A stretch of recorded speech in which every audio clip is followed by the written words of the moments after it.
ओम शांति। हम मनन कर रहे हैं अव्यक्त वतन से आए विशेष भोग संदेशों का, जिसमें बाप दादा ने हम बच्चों को अंतिम समय प्रमाण, विघ्न व परिस्थितियों पर विजय प्राप्त करने के लिए, अचल अडोल रहकर तीव्र पुरुषार्थ करने के लिए विशेष युक्तियां बताई, विशेष इशारे दिए। ऐसे ही एक विशेष भोग संदेश में दादी कहती, आज आप सभी का याद प्यार लेकर जैसे ही मैं बाबा के पास पहुंची तो क्या देखा, बाबा तपस्वी रूप में बैठे हुए थे। आसन भी लाइट का ही था। बाबा का यह रूप देखते मैं उसी स्थिति से आगे बढ़ती गई और जैसे ही मैं नजदीक पहुंची तो बाबा कुछ बोल नहीं रहे थे, लेकिन नयनों की भाषा से जैसे हम सबका स्वागत भी किया और नयनों की भाषा से मुझे अनुभव हो रहा था कि बाबा कुछ कह रहे हैं। मैं बाबा के सामने खड़ी हो गई तो क्या देखा कि बाबा के स्थिति प्रमाण फीचर्स भिन्न भिन्न बदलते गए। पहले बहुत मीठा स्नेह स्वरूप था, जो स्नेह का स्वरूप फेस पर स्पष्ट दिखाई दे रहा था। उसके बाद कुछ समय में स्नेह स्वरूप बदलकर शक्ति स्वरूप का अनुभव हुआ। वह भी फीचर्स से स्पष्ट पता लग रहा था कि इस समय बाबा शक्ति स्वरूप की स्थिति का अनुभव करा रहे हैं। नैन चैन मुस्कुराहट सबसे शक्ति स्वरूप का अनुभव हो रहा था। डेड साइलेंस नहीं, लेकिन स्वीट साइलेंस। यह स्थिति बहुत ही न्यारी प्यारी थी। इन तीनों स्थितियों का अनुभव कराते हुए बाबा बोले, बच्ची, यही तपस्या है।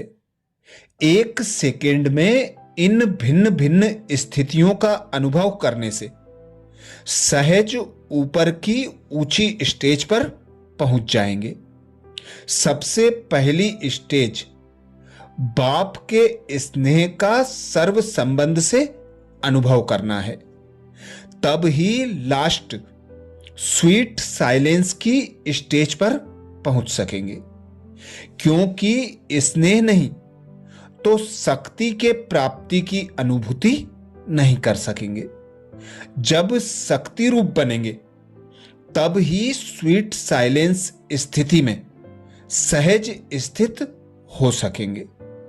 स्वीट साइलेंस स्थिति को ही बीज रूप भी कहते हैं, जिस स्थिति में सर्व रस भरे हुए हैं।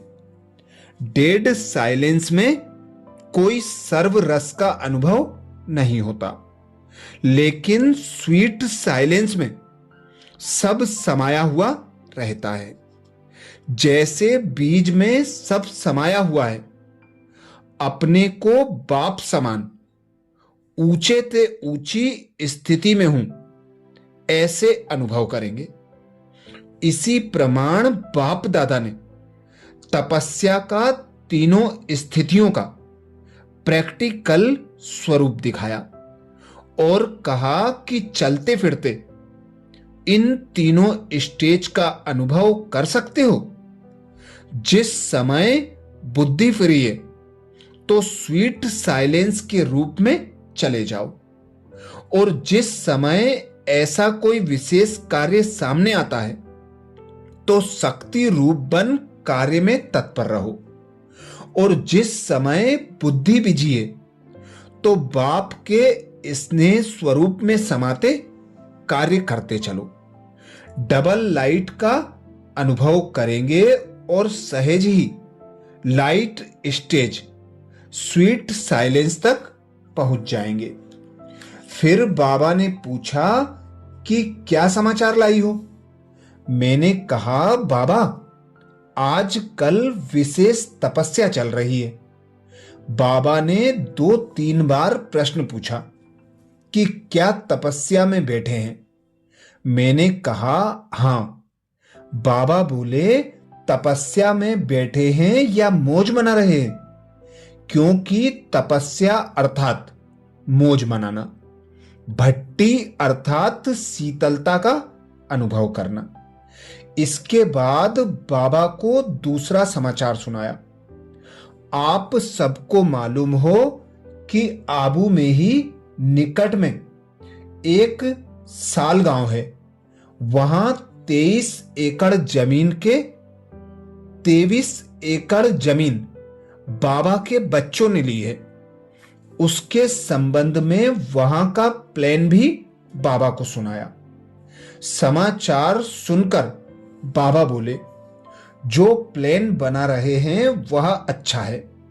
सदा ये लक्ष्य रखना कि सिंपल भी हो और ब्यूटीफुल भी हो, और विशेष ध्यान ये देना कि कोई भी आवे तो ऐसे अनुभव करे कि ये स्थान दुनिया से न्यारा और प्यारा है। वहां के वायुमंडल का प्रभाव उनकी स्थिति में परिवर्तन लाए, जिससे अनुभव करे कि यहां कुछ नवीनता और विशेषता है। पावरफुल वृत्ति से ऐसा वायुमंडल बनाओ जो सबको अलौकिक अव्यक्त अनुभव हो, और ऐसे समझें कि इसी स्थान से ही सब कुछ मिल सकता है। फिर बाबा को नाम सुनाया। नाम तो बहुत निकले थे, लेकिन बाबा को ज्ञान सरोवर अच्छा लगा। साथ में बाबा ने कहा कि कोई इंग्लिश नाम भी रख सकते हैं, होली हैप्पी हाउस। उसके बाद बाबा को विदेश यात्रा के प्रोग्राम का समाचार सुनाया कि हम दादी और निर्भय भाई यात्रा पर जा रहे हैं।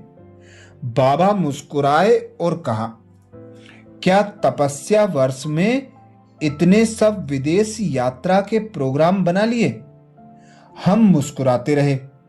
बाबा ने कहा, डबल विदेशियों को रिफ्रेशमेंट पसंद आती है, इस कारण उनके निमित्त जा रहे हैं। बाबा डबल विदेशियों के उमंग उत्साह को देख सदा खुश होते हैं।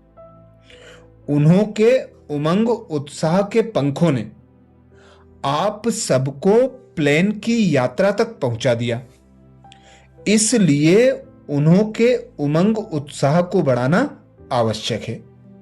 फिर बाबा ने सभी तरफ से डबल विदेशियों को विशेष याद प्यार दी। फिर मैंने बाबा को सुनाया कि ग्लोबल हाउस बन गया है। बाबा बोले, वह तो बनना ही था।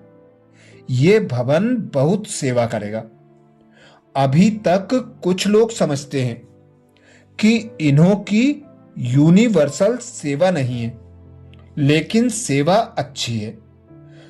फॉरेन में स्थान बनने से चारों ओर के फॉरेन के आईपीज संबंध में आएंगे। जैसे मधुबन में फॉरेन से आते हैं और यहां का प्रभाव लेकर के जाते हैं तो फर्क पड़ता है, लेकिन फॉरेन से आईपीज इंडिया में मुश्किल से आ सकते हैं। फॉरेन से फॉरेन में सहज जा सकेंगे और प्रभावित हो नाम फैलाएंगे। जैसा नाम है ग्लोबल हाउस, इससे यूनिवर्सल सेवा का प्रभाव पड़ेगा। बनना था, बन गया। इसके लिए मुबारक। साथ साथ बाबा ने विशेष यूके और जो भी सर्व विदेश के बच्चे निमित्त बने हैं उन्हों के प्रति कहा कि बच्चों ने स्नेह के बूंद बूंद से बिंदु बाप को प्रत्यक्ष करने के लिए ये स्थान बनाया है। स्नेह की बूंद बच्चों की और प्रसिद्ध होंगे बिंदु बाप, स्नेह की बिंदु बच्चों की, और प्रसिद्ध होंगे बिंदु बाप। साथ में दादी जानकी के लिए विशेष कहा कि बच्चों को अमृत वेले मस्तक पर हाथ घुमाता हूं और सभी साथी सेवाधारियों को स्नेह और शक्ति की माजून खिलाता हूं। इसलिए ये कार्य बहुत जल्दी और सहज हो गया। ऐसे समाचार की लेन देन के बाद बाबा ने चारों ओर की तपस्या भट्टी कैसे उमंग उत्साह से चल रही है ये सुनाया। बाबा ने बहुत अच्छा एक दृश्य दिखाया। एक ही स्थान पर एक साकार शरीरधारी बैठा हुआ था और फरिश्ते रूप से चारों ओर लाइट निकलती हुई दिखाई दे रही थी, जैसे लाइट के कार्ब में ही फरिश्ता बैठा हुआ है। एक सतयुग का विमान दिखाया। एक लाइट का सर्कल था जिसके बीच बिंदु चमक रहा था। बाबा ने पूछा, बताओ ये क्या दिखा रहे हैं? मैं मुस्कुराई। बाबा ने कहा कि ये 4 प्रकार के वाहन हैं। जैसे कोई भी स्थूल वाहन चलाने वाले जब चाहें जितनी स्पीड में जाने चाहें, जितना समय चलाना चाहें, उतना समय उसी स्पीड में चलाकर स्टॉप कर देते हैं। ऐसे आपका यह साकार शरीर भी एक वाहन है। इसमें भी जिस समय चाहो उस समय प्रवेश हो कार्य करो, अर्थात वाहन से काम लो। जब चाहे ब्रेक लगाओ। स्पीड से चलना हो तो स्पीड से चलो और फिर कार्य समाप्त होते ही इसके भान से न्यारे हो जाओ। इस शरीर को वाहन समझ के प्रवेश हो और न्यारे हो जाओ। ऐसे ही फरिश्ते शरीर में भी जब चाहो तब प्रवेश हो, फरिश्ते स्थिति का अनुभव करो। सतयुग के विमान में भी जब चाहो बैठकर सैर करो। उसके बाद बाबा ने जो चौथा लाइट का सर्कल दिखाया था उसको स्पष्ट करते हुए कहा कि यह है संपूर्ण स्थिति का वाहन। इस संपूर्ण स्थिति के वाहन पर बिंदु लाइट बन चारों ओर लाइट के चक्र द्वारा लाइट फैलाते रहो। ये सर्कल लाइट फैलाने का सूचक है। बिंदु रूप में स्थित हो चारों ओर लाइट फैलाना, यही अंतिम स्थिति का वाहन है। लोग अंतःवाहक शरीर कहते हैं, लेकिन आपकी अंतिम स्थिति ही आपका वाहन है। ये अभ्यास अभी से बहुत काल से करो। जिस समय जिस स्थिति के वाहन में प्रवेश होने चाहो उस समय प्रवेश हो जाओ। ये ही तपस्या का संपूर्ण स्वरूप है। ऐसे अभ्यास अभी से होने से अंत में ये साकार शरीर आपको खींचेगा नहीं, क्योंकि प्रवेश होने और न्यारे होने का अभ्यास मदद करेगा। इसलिए ये अभ्यास न्यारे और प्यारे बनने का अति आवश्यक है, क्योंकि अंत में विनाश के समय चारों ओर हाहाकार होगा। इस अभ्यास द्वारा आपको सहज शरीर छोड़ने में बहुत मदद मिलेगी। शरीर का भान, स्वभाव संस्कार का भान, कोई बंधन खींचेगा नहीं। इसके बाद बाबा ने मधुबन वालों को विशेष याद किया, याद प्यार दी और कहा कि सेवा की पदम गुणा मुबारक। तो बाबा सदा देते हैं, लेकिन इस समय सब बड़े उमंग उत्साह से तपस्या कर रहे हैं। और तपस्या का वायुमंडल लाइट हाउस और माइट हाउस समान फैल रहा है और फैलेगा। महारथी भाइयों के संगठन के प्रति बाबा को याद दी। बाबा ने महारथी भाइयों के संगठन के प्रति भी बाबा को याद दी तो बाबा ने कहा, ये तपस्या नहीं, मौज है। संगम युग है ही मौजों का युग, इसलिए तपस्या कोई भारी चीज नहीं है, इसलिए सहज मौज मनाना। दादी जी और सर्व दादियों को विशेष बाबा ने याद प्यार देते हुए कहा कि 12 मास ही अथक सेवाधारी का मेडल मिला हुआ है। अच्छा, ये विशेष भोग संदेश बाबा ने 15 जुलाई 1991 को हम बच्चों को सुनाया था, जिसमें विशेष बाबा ने अटेंशन खिंचवाया। डेड साइलेंस के बजाय स्वीट साइलेंस का अनुभव करो और 4 स्वरूपों का भ्रमण निरंतर करते चलो, जिससे अंतिम विनाश की स्थिति में शरीर छोड़ने में आसानी होगी।